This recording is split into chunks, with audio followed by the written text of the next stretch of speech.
Coucou tout le monde, bienvenue sur notre chaîne YouTube Viens et suis-moi, écoute et prête l'oreille, je suis Vaya Priard et je suis heureuse de pouvoir vous retrouver pour une nouvelle semaine, une nouvelle étude dans notre étude des doctrines et alliances de cette semaine. Chers frères et sœurs, pour cette semaine, nous avions à lire les déclarations officielles numéro 1 et 2 et ainsi qu'étudier les articles 2 fois. Le bloc d'écriture que nous avons à lire cette semaine est très profond et très facile. On pourrait passer des heures à en parler et à les étudier. Les déclarations officielles 1 et 2 nous parlent de la polygamie et des instructions de l'Église concernant les races et la prêtrise. Nous avons également les 13 articles de foi qui à chacun enseignent des principes fondamentaux. Pendant cette étude, je ne vais pas m'attarder sur les contextes historiques de ces déclarations officielles parce que je ne suis pas personnellement une experte en la matière et je suis sûre que chacun d'entre nous, comme chacun, j'ai encore beaucoup de choses à apprendre, beaucoup de choses à lire et je n'ai pas, comment dirais-je, forcément le temps. Le temps est trop court pour moi pour pouvoir parler en profondeur de ces choses-là. Mais dans notre étude de cette semaine, je voudrais dans nos écritures m'attarder sur le principe du changement dans l'Église. Alors, en parlant de changement, j'aimerais que l'on puisse faire un petit récapitulatif des derniers changements qui ont été opérés dans l'Église ces 5 dernières années. Alors, si je devais en énumérer quelques-uns, on commencerait par nos réunions du dimanche, qui au départ étaient de 3 heures et sont passées à 2 heures pour davantage favoriser l'enseignement au foyer. Nous avons le service pastoral qui a remplacé les visites d'enseignement. Nous avons un programme pour les jeunes qui a été révisité et qui est universel aujourd'hui. Nous avons le programme Viens et suis-moi que nous étudions chaque semaine. Nous avons les rôles et les priorités des épiscopats qui ont été revus et la priorité est donnée aujourd'hui, doit être donnée à notre jeunesse. Les changements dans les ordonnances du temple, le nouveau logo de l'Église, la proclamation de la commémoration du bicentenaire de la première vision, les changements dans nos conférences générales où nous n'avons plus de sessions particulières, notamment celle de la prêtrise et de la société de secours, les enfants qui sont avancés dès le mois de janvier, nos jeunes qui partent beaucoup plus tôt en mission maintenant, les changements dans les magazines de l'Église, les missionnaires qui quittent leur famille, mais qui ont la possibilité aujourd'hui de pouvoir communiquer avec eux chaque semaine, alors qu'avant c'était uniquement par courrier et les nouvelles se faisaient rares et aujourd'hui les familles peuvent participer à l'œuvre missionnaire de leurs enfants. Le séminaire qui s'est adapté au programme Viens et suis-moi et qui suit le programme Viens et suis-moi que nous lisons. Et bien sûr, de nombreux temples qui sont érigés et construits chaque année ou de nouveaux temples sont annoncés à chaque conférence générale. Et il y en a tellement d'autres que je perdrai beaucoup de temps à pouvoir revenir sur chaque chose. Mais il est évident que nous vivons, chers frères et sœurs, une période, je dirais, transitoire dans l'histoire de l'Église. Mais cela ne fait pas de notre Église une Église différente. Certaines choses peuvent changer, mais d'autres ne changeront jamais. Notre étude de cette semaine, chers frères et sœurs, est un grand exemple des choses qui changent et des choses qui restent constantes. Dans la première section des doctrines et alliances, si vous vous souvenez, dans la préface du Seigneur, dans la section 1 des doctrines et alliances, l'on nous donne une bonne description de ce qu'est l'Église. Dans le verset 30, il est dit, Doctrine et Alliance, section 1, verset 30, aussi afin que ceux à qui ces commandements ont été donnés aient le pouvoir de poser les fondements de l'Église et de la faire sortir de l'obscurité et des ténèbres. Elle, qui est la seule église, vraie et vivante sur toute la surface de la terre et en laquelle moi, le Seigneur, je me complais. Et je parle ici à l'Église dans son ensemble et non aux membres individuellement. Quelle qualificatif trouvons-nous dans ce verset concernant l'Église? Une Église vraie et vivante. Lorsque nous rendons notre témoignage, et qui plus est, ce week-end a été un week-end de jeûne, donc une réunion de témoignage le dimanche, lorsque nous rendons notre témoignage, nous entendons souvent les membres dire « Je sais que l'Église est vraie ». C'est une affirmation tout à fait correcte à dire et tout à fait normale, surtout lorsque l'on a le témoignage que cette Église est vraie. Mais je pense sincèrement qu'il est aussi important que nous ayons la conviction que cette Église est aussi une Église vivante. Être vrai, cela signifie qu'elle est basée sur des principes fondamentaux et éternels. Mais être vivante signifie qu'elle grandit, qu'elle s'adapte, qu'elle change, qu'elle mûrit, non seulement en nombre et en taille, mais également en révélation et en compréhension.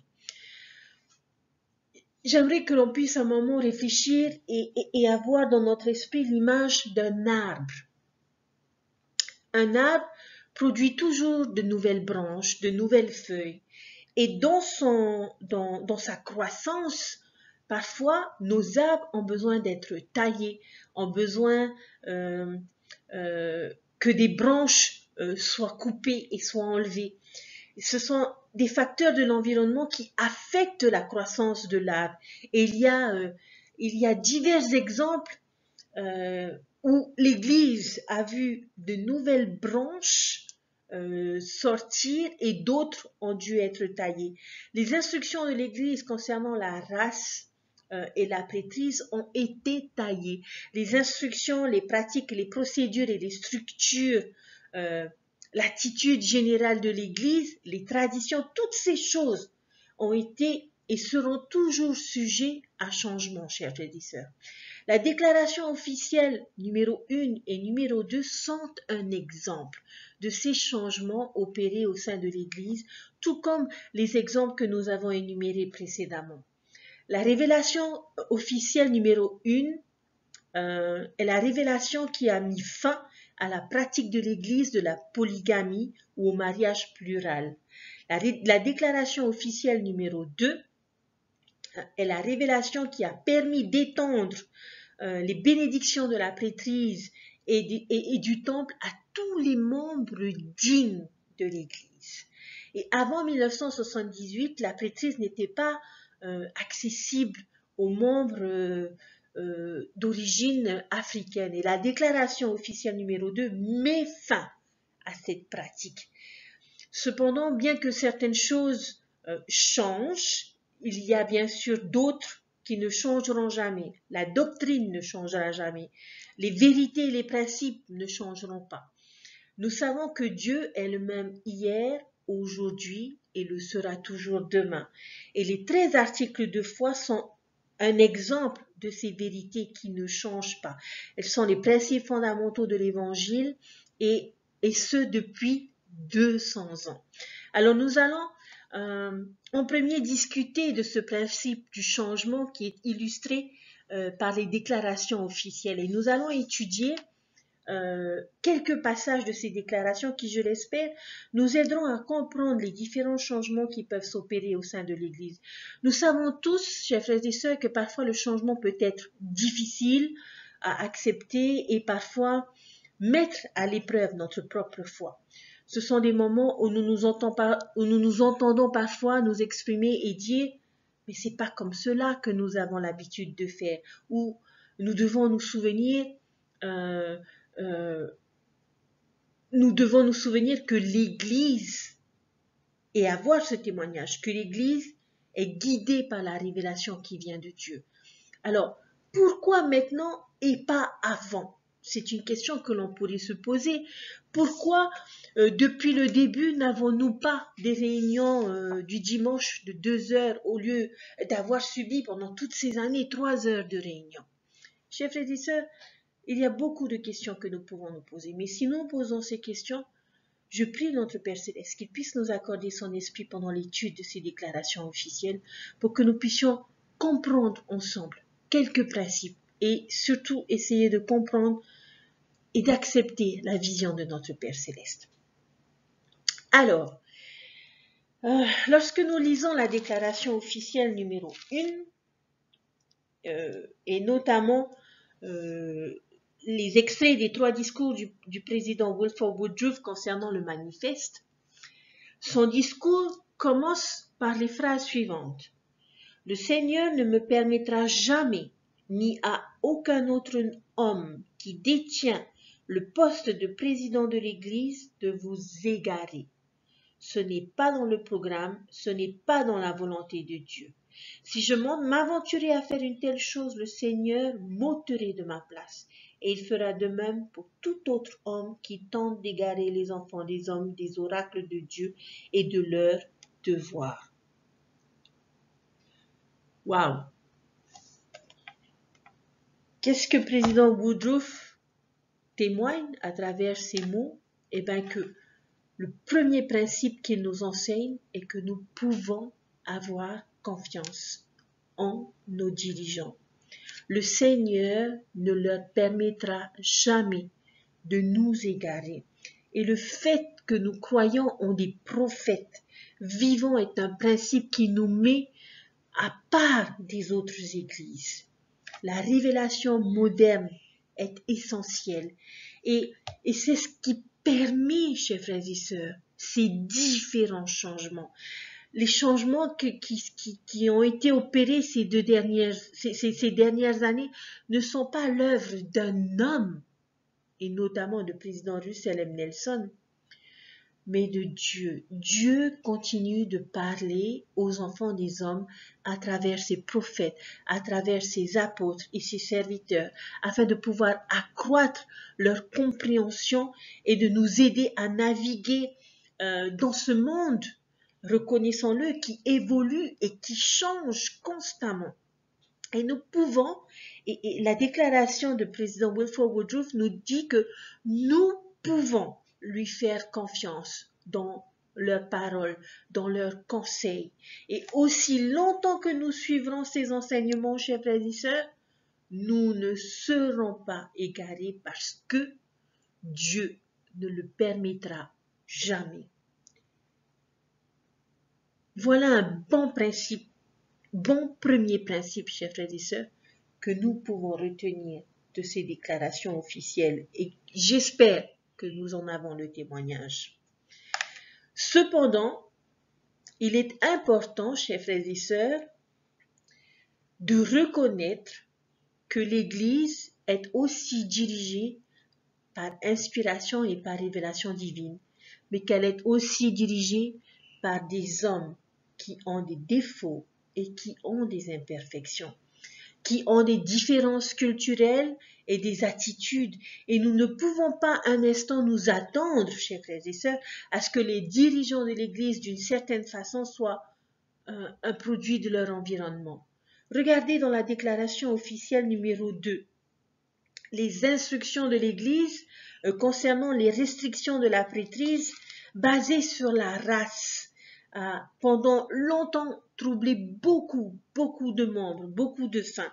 Et il y a beaucoup de questions autour de ces instructions concernant la prêtrise et de leurs origines. Mais comme nous aimons à dire, les voies de Dieu, chers frères et sœurs, sont impénétrables. Et je n'ai pas assez de connaissances personnellement pour pouvoir en débattre, mais il est clair que avec le temps et les enseignements trouvés dans le livre de Mormon, et si nous nous rappelons bien quelle est la mission de l'Église, c'est que l'Évangile devait être enseigné à toute nation, tribu, langue et peuple. Et ces instructions de la prêtrise n'étaient plus compatibles aux enseignements trouvés dans le livre de Mormon, aux enseignements à la mission de l'Église qui devait être accomplie. Peu de temps après que cette révélation ait été reçue, Elder Bruce R. McConkie, qui alors était apôtre de l'Église, a parlé d'une nouvelle connaissance et d'une nouvelle compréhension qui a effacé une compréhension limitée. En lisant cette semaine différents articles en relation avec cette restriction de la prêtrise, on note bien qu'il s'agissait d'instruction et pas d'une doctrine. Ok? Peut-être pouvons-nous voir là une occasion que notre Père céleste a voulu donner à ses dirigeants d'apprendre et de grandir et de rechercher la meilleure compréhension des choses. Peut-être, je ne fais que des suppositions, mais peut-être souhaitait-il qu'ils trouvent les réponses par eux-mêmes et qu'ils apprennent de leur expérience. Probablement, Dieu n'agit pas toujours seul pour corriger les incompréhensions et les erreurs et les problèmes de son royaume. Il permet à ses dirigeants de rechercher ou à être guidés pour pouvoir faire grandir, tout comme le prophète Joseph Smith. Il n'est pas arrivé, il lui a pas dit, ok, voilà le manuel d'instruction, voilà comment doit être mon église, fais ce qu'il faut. Le prophète Joseph Smith a reçu des révélations, ligne sur ligne, précepte sur précepte. Il ne les a pas tout remis en main propre. C'est dans sa méditation, c'est dans sa recherche par rapport aux situations qu'il vivait, par rapport aux besoins des membres. C'est dans ces moments de méditation qu'il s'est tourné vers le Seigneur, qu'il a parlé avec le Seigneur, qu'il a recherché profondément. Et en fonction de ses besoins en tant que dirigeant, de ses besoins en tant que saint. Et c'est à ce moment-là qu'il a pu recevoir les révélations et les instructions au fur et à mesure, et que ces instructions ont dû être changées, ont dû être ajustées, précepte sur précepte, ligne sur ligne, selon notre capacité, chers frères et sœurs, à pouvoir apprendre à marcher seul spirituellement. En ce qui concerne les instructions de race et de la prêtrise, la meilleure réponse, si l'on devait nous poser la question aujourd'hui, je pense que ce serait celle du président Gordon B. Hinckley qui a participé à une émission à la télévision américaine. Je crois que l'animateur était Mike Wallace et c'était un programme télé de 60 minutes. Et dans cette interview, l'animateur a mis la pression sur le président Gordon B. Hinckley, notamment pour qu'il justifie cette instruction en rapport avec cette prêtrise limitée pour certains frères. Et suite à cette pression de cet animateur, la réponse du président Gordon B. Hinckley a été « c'est derrière nous ». Cela ne veut pas dire, chers frères et sœurs, que nous devons ignorer toutes les choses qui se sont passées, mais il nous faut avancer plutôt que d'essayer de nous justifier. Il est difficile de comprendre les desseins de Dieu et beaucoup de paramètres peuvent être pris en considération pour pouvoir le comprendre. Et comme je vous le disais, ça prendrait beaucoup de temps si nous devions le faire. Mais pour revenir à la manière dont le Seigneur fait ces ajustements au sein de son Église et à l'expérience du prophète Joseph Smith qui a dû chercher et qui a reçu les révélations ligne sur ligne, précepte sur précepte, peut-être pouvons-nous appliquer ces choses à nous aussi aujourd'hui. Nous nous tournons vers le Seigneur pour avoir des révélations, pour pouvoir trouver des solutions.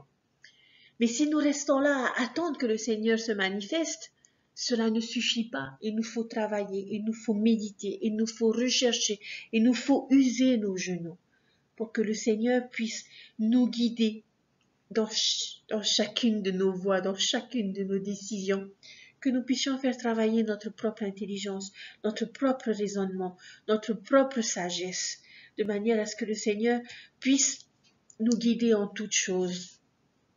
Et le fait que le président Gordon B. Hinckley ait pu dire « c'est derrière nous », je pense sincèrement que c'est une expression que nous devrions aussi beaucoup utiliser, notamment par rapport à nos erreurs passées. Beaucoup de personnes, lorsque nous allons nous repentir, vont remettre en question se repentir et vont continuer à parler de toutes ces choses que nous avons pu faire dans le passé.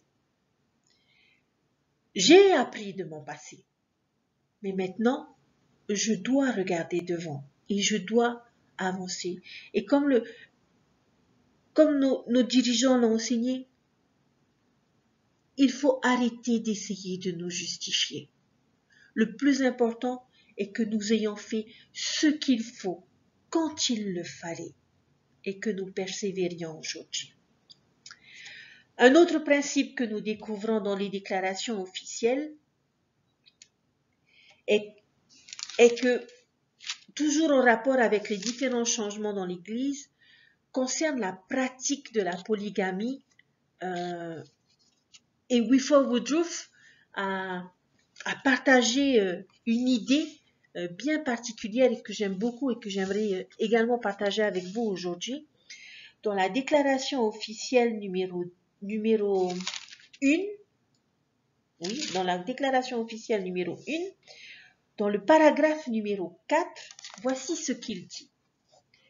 Le Seigneur m'a dit de poser une question au sein des derniers jours, et il m'a dit aussi que s'ils écoutaient ce que je leur disais et répondaient à la question qui leur était posée par l'Esprit et le pouvoir de Dieu, ils répondraient tous de la même façon et ils croiraient tous la même chose en ce qui concerne cette affaire. Chers frères et sœurs, j'aime beaucoup cette idée. Dans nos efforts à faire confiance et à suivre nos dirigeants de l'Église, Dieu nous encourage à avoir et à obtenir notre propre témoignage pour nous-mêmes de l'appel sacré de nos prophètes et apôtres. Notre propre témoignage et notre propre connaissance par nous-mêmes de ces changements qui sont opérés au sein de l'Église. Dieu ne veut pas juste que nous nous tenions derrière nos prophètes, mais que nous soyons à côté d'eux. Ce ne doit pas être, chers frères et sœurs, une obéissance aveugle. Wilford Woodruff, dans cette déclaration, a invité les membres à se demander et à méditer sur ce que l'Église devait faire dans cette situation de polygamie notamment. Et il devait rechercher l'esprit et le pouvoir de Dieu. Puis, il leur a fait une promesse très intéressante. Il leur a promis, il leur a fait savoir que s'ils le faisaient, ils pouvaient avoir accès, et je trouve ça juste formidable, qu'ils pouvaient avoir accès à ce même esprit, à cet esprit qui lui a inspiré ces changements, inspiré ces révélations. Il leur a promis que s'il le faisait, tous les saints répondraient et croiraient de la même façon sur le sujet. Il leur fit savoir qu'ils pouvaient avoir accès au même esprit que lui, c'est-à-dire celui qui lui fit part des révélations et des instructions. Et si chacun d'entre nous, nous nous connectons avec ce même esprit et ce pouvoir, nous recevrons les mêmes réponses que nos prophètes. Parce que le Saint-Esprit est un membre de la divinité et nous fera toujours part de la volonté de notre Père Céleste. Lorsque nos prophètes nous lancent un défi ou font une déclaration, nous sommes invités à rechercher notre propre confirmation de ces choses et à être convaincus nous-mêmes de la véracité de ces changements et du caractère sacré de ces changements, particulièrement, chers frères et sœurs, si nous avons du mal à les accepter et à les comprendre. Alors la question que j'aimerais nous poser, chers frères et sœurs, l'avons-nous fait? Avons-nous demandé à Dieu si toutes ces choses étaient réellement sa volonté? Avons-nous reçu la confirmation que tous ces changements qui ont été opérés étaient vraiment inspirés de Dieu? Je l'ai fait, chers frères et sœurs, et c'est pour cette raison que je suis devant vous et que je donne de mon temps pour vous partager ces enseignements concernant Viens et suis-moi, je me suis efforcée de suivre chaque exhortation de nos prophètes et apôtres. Je ne suis pas parfaite, j'ai encore du travail. Mais bien que certaines choses aient pu paraître troublantes, où nous avons toujours été dirigés par nos traditions, j'ai demandé au Seigneur si toutes ces choses étaient réellement sa volonté. Et je peux vous témoigner que j'en ai eu la confirmation, que je sais que président Russell M. Nelson est réellement le prophète de Dieu et que lui et chacun des apôtres qui dirigent cette Église sont inspirés de Dieu pour nous guider en ces derniers jours, pour nous conseiller et pour nous aider à participer activement dans l'œuvre de notre Père Céleste.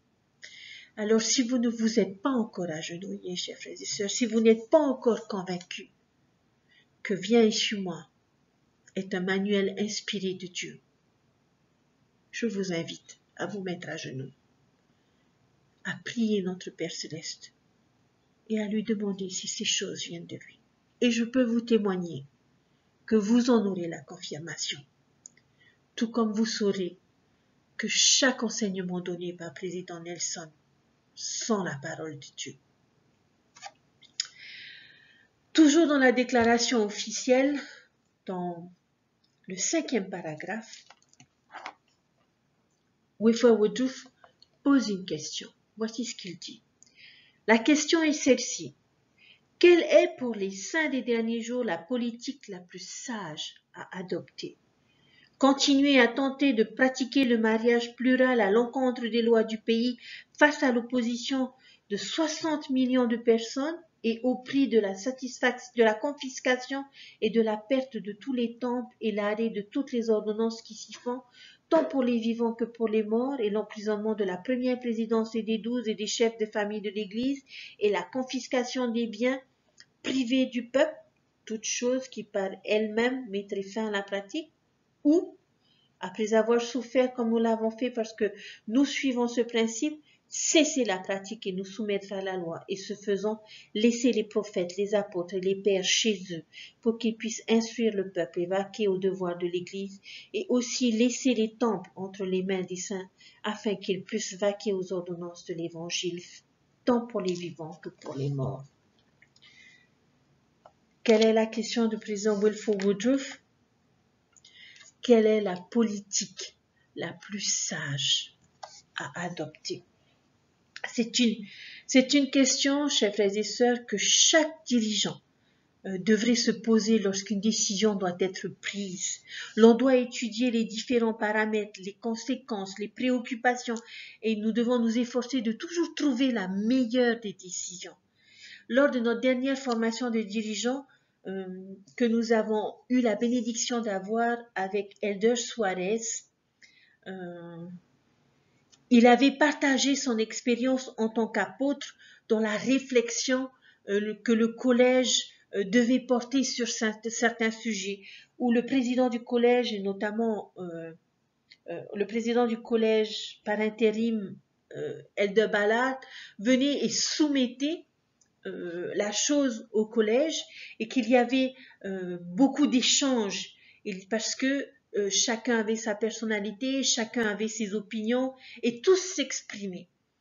Et une solution ne devait être trouvée et acceptée que lorsque tout le monde est unanime. Et si l'on n'arrivait pas à trouver l'unité dans la décision, les apôtres étaient invités à rentrer chez eux et à méditer sur la question chez eux. Et la question serait revue à la prochaine réunion.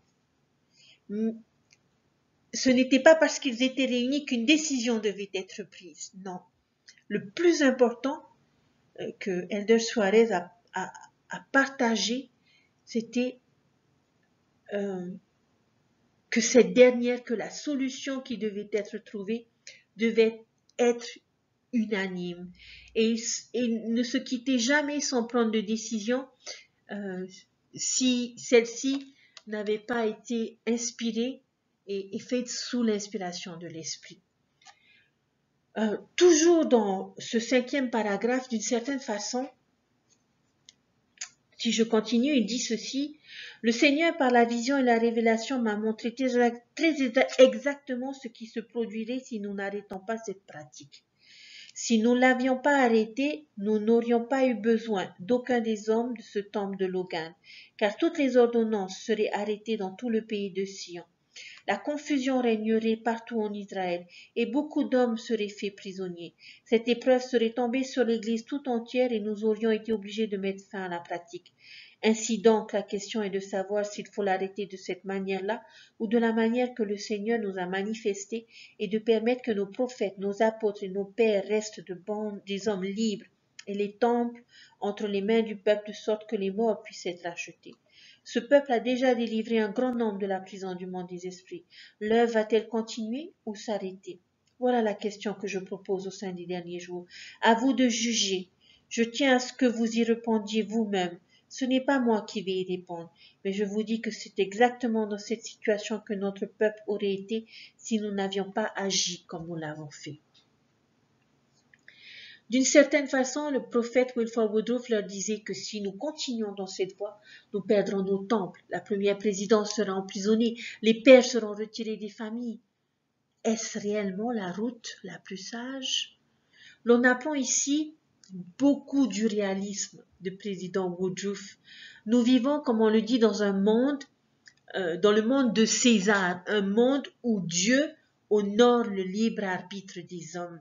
Et nous devons agir de façon sage dans ce monde. Dieu était disposé à travailler avec son Église et ses dirigeants devant la volonté du gouvernement de rendre la pratique de la polygamie illégale. Il a donc donné cette révélation pour que les saints se soumettent aux lois du pays et puissent continuer l'œuvre du temple. Les saints ont été obéissants pendant de nombreuses années à la volonté de Dieu pour établir Sion, mais en raison des lois établies par les hommes, Dieu a fait cesser cette pratique pour que le salut de ses enfants soit toujours possible, et notamment à travers les temples.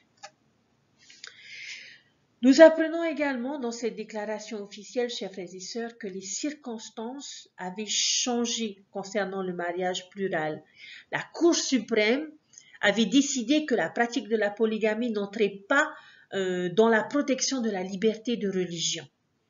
Et nous devons comprendre que les personnes et les cultures changent, que notre monde évolue et que l'Église doit prendre en considération cette évolution et ces changements. Mais l'Église cherchera toujours, chers frères et sœurs, en tout cas je l'espère, la voie la plus sage, et des ajustements sont donc nécessaires. Un exemple amusant de ces ajustements qui pourrait un peu illustrer ces adaptations. Lorsque l'on regarde les photos de nos prophètes, les premiers prophètes jusqu'à David Omake avaient tous une barbe. Et à partir de David Omake, et je dirais jusqu'à aujourd'hui, nous n'avons plus eu de prophètes qui portent une barbe. Alors pourquoi? Notamment aux États-Unis, la barbe, c'était quelque chose d'intéressant dans la culture aux États-Unis. Dans les années 60, la barbe était devenue un symbole de rébellion et une marque de la culture hippie et de la drogue. Pensez-vous qu'il soit judicieux que nos prophètes continuent à avoir une barbe, sachant ce que le monde avait décidé de donner comme symbole à la barbe? Je ne pense pas que nos dirigeants aient voulu refléter une image négative de la barbe de l'Église, et c'est aujourd'hui devenu une chose du passé. Et il est évident, bien sûr, chers frères et sœurs, qu'aujourd'hui la barbe n'est plus cette connotation négative. Enfin, en tout cas, je l'espère. Je ne suis pas personnellement experte en la matière. Mais c'est peut-être pas la meilleure des illustrations qu'il fallait utiliser pour nous faire comprendre les différentes adaptations qu'il y avait, mais c'est une illustration du principe du changement qui peut être qui nous permet, en tout cas je l'espère, de comprendre que l'Église évolue selon le monde. Et nous savons également que lorsque le monde évolue, les esprits aussi évoluent dans leur compréhension et dans leur connaissance. Et le Seigneur, l'Église doit pouvoir répondre aux différents besoins, aux différentes attentes. Lorsque l'on voit aujourd'hui tout ce que l'Église a mis en place, et notamment dans les cours d'autonomie, je trouve ça juste formidable.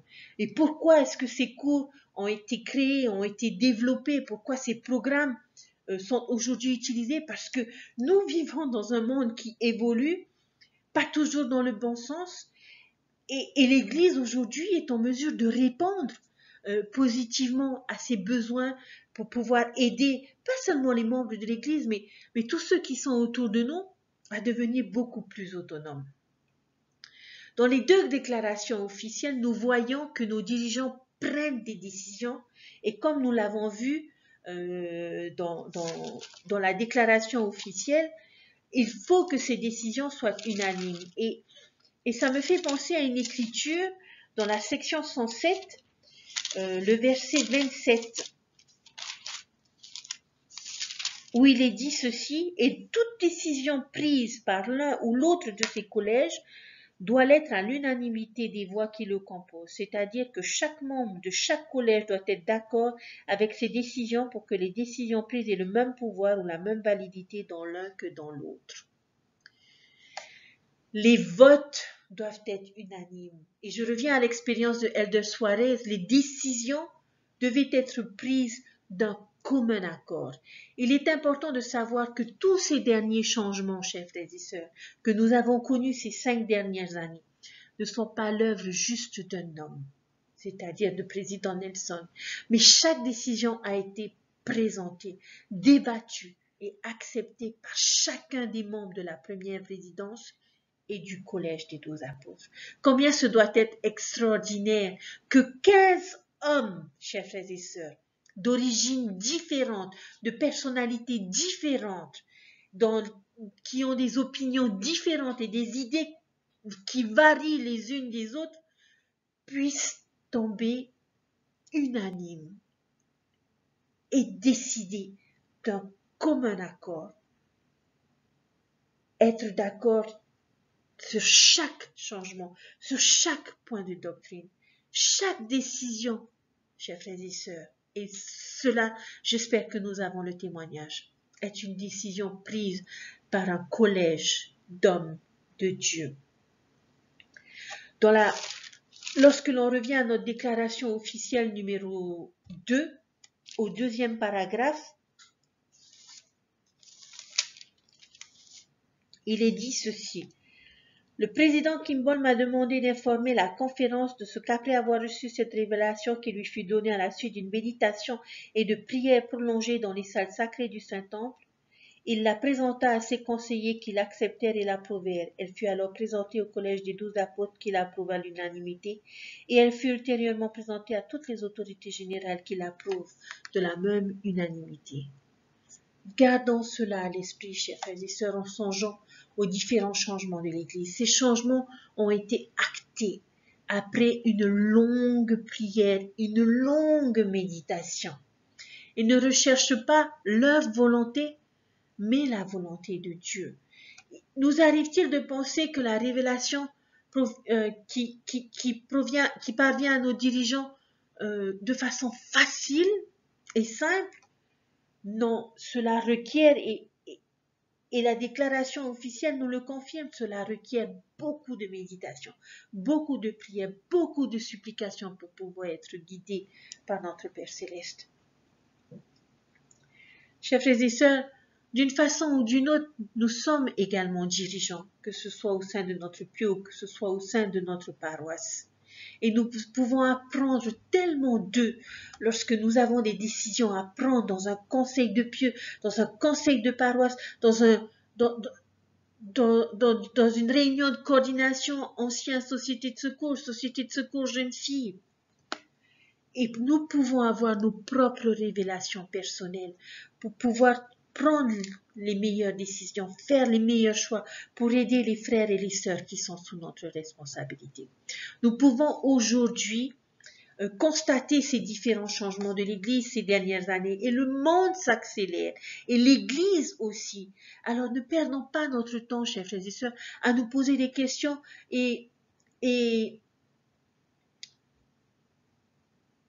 à vouloir savoir et comprendre le pourquoi des choses, le pourquoi de ces changements.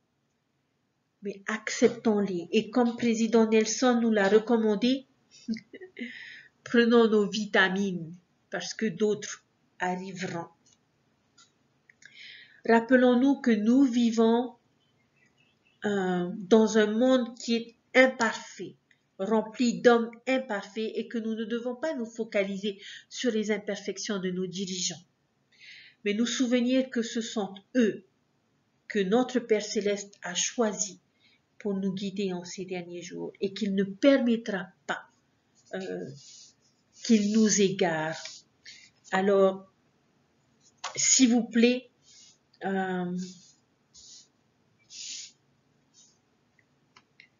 suivons nos prophètes, suivons nos apôtres, suivons leurs recommandations et leurs enseignements. Et acceptons et permettons à ces changements de nous bénir dans notre vie. Chers frères et sœurs, c'est sur ces choses que je vais arrêter et finir ma vidéo aujourd'hui. Je vous invite à relire ces déclarations officielles. Je ne vous cache pas que quand je les ai lues, je me suis dit, mais qu'est-ce que j'ai à apprendre? Qu'est-ce que je peux apprendre de ces déclarations officielles? Pour moi, c'était des déclarations qui revenaient sur des sujets que je n'aime pas personnellement en parler parce que ils ont été sujets à beaucoup de controverses jusqu'à aujourd'hui encore. Mais en recherchant l'esprit et l'aide du Seigneur et en relisant ces déclarations officielles, et je prie que ce soit le cas pour vous et que vous découvriez beaucoup plus que ce que je peux vous apporter. Cela m'a permis de comprendre aujourd'hui que nous avons un Père Céleste qui nous aime, encore une fois, et qui a prévu les personnes qu'il faut, les changements qu'il faut, pour que nous puissions trouver de la joie, du bonheur et de la protection dans notre vie aujourd'hui. Chers frères et sœurs, j'ai le témoignage que président Russell Nelson est réellement un homme appelé de Dieu, qu'il est son prophète et qu'il nous fait part de la volonté de notre Père Céleste. Je sais que tous ces changements, que tous ces manuels d'instruction, que toutes ces formations de dirigeants viennent de Dieu. Alors si Dieu lui-même nous donnait ces instructions, continuerons-nous à les ignorer comme il nous arrive parfois de les ignorer parce que nous sommes fatigués, parce que nous avons d'autres choses à faire? Chers frères et sœurs, je suis persuadée que si Dieu lui-même nous parlait et nous faisait part de ces changements, nous faisait part de ces choses qu'il attendait de nous, nous lui dirions tout de suite, oui Seigneur, je m'en occupe. Et nous nous attellerons à la tâche. Chers frères et sœurs, président Russell Nelson et nos apôtres nous ont donné des recommandations, nous ont donné des instructions et attendent de nous que nous les mettions en pratique. Faisons-le, chers frères et sœurs, pour pouvoir aider notre Père Céleste à ramener ses enfants dans son royaume. Dieu vit et Dieu nous aime. Et j'aime ce Dieu qui permet les changements pour progresser, pour apprendre davantage, pour nous rapprocher davantage de lui. Mais nous y arriverons, chers frères et sœurs, que si nous faisons notre part. Cependant, les changements sont là, mais d'autres choses, et notamment la doctrine et les principes, seront toujours les mêmes et seront toujours éternels. Et c'est ce que nous découvrirons dans notre prochaine vidéo de la semaine. Je vous souhaite une bonne semaine, une bonne découverte et puissiez-vous avoir votre témoignage de ces changements et trouver la motivation de rapidement vous mettre à la tâche et de faire ce que Dieu attend de nous. Félicitations si vous étudiez bien chez moi. Je vous encourage à persévérer dans cette étude parce que c'est réellement un programme inspiré de Dieu. Et je témoigne de toutes ces choses au nom de Jésus-Christ. Amen. Bonne semaine à tous, bonne lecture, bonne découverte. Prenez soin de vous et je vous dis à très bientôt. Bye!